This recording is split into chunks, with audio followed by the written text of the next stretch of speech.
Ito yung klase ng pagkain na gugustuhin mong kainin ng paulit-ulit dahil sa mura lang ang magagastos napakasarap pa. At higit sa lahat, healthy pa. Pwedeng-pwedeng pambaon ng ating mga anak at kung nag-iisip ka rin ng pwedeng ipang negosyo, saktong-sakto ito. Dahil sa halagang 60 pesos na puhunan, pwede ka nang makapag-umpisa. Bali sa recipe nito ay kakailanganin natin ng kalabasa, spring onion, isang itlog at all-purpose flour. At dahil sinisipag nga ako ngayon, magmamano-mano tayo ng pag-grind ng mga gulay. Gagamit ako dito ng grater ng cheese at gagadgarin ko nga dito itong kalabasa. At ganito nga yung kalalabasan niyan pag ginadgad natin dito sa grater ng cheese. Maganda rin naman at pinong-pino. Next, yung spring onion naman ay hihiwain natin ng pinong-pino. At once okay na lahat ng mga ingredients na kakailanganin, pagsamasamahin na natin ito, yung kalabasa, spring onion, at maglalagay tayo dito ng 1 cup ng all-purpose flour. Maglagay din tayo dito ng isang itlog at timplahan na rin natin ito ng mga pampalasa.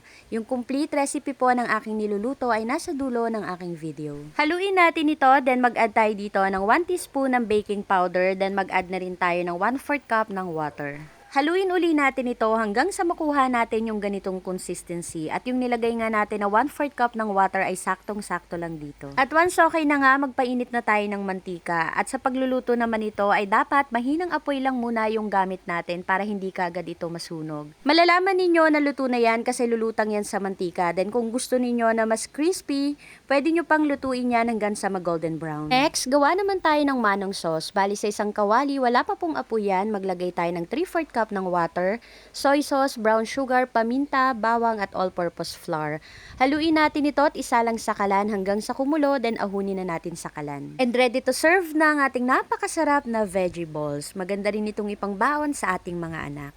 Hello everyone! For today's video, isang masarap at madaling recipe naman ang ating ginawa ngayon. Alam ko may nagtitinda ng ganito, yung tusok-tusok na gawa sa gulay. At yun nga, yun yung ginawa natin ngayon.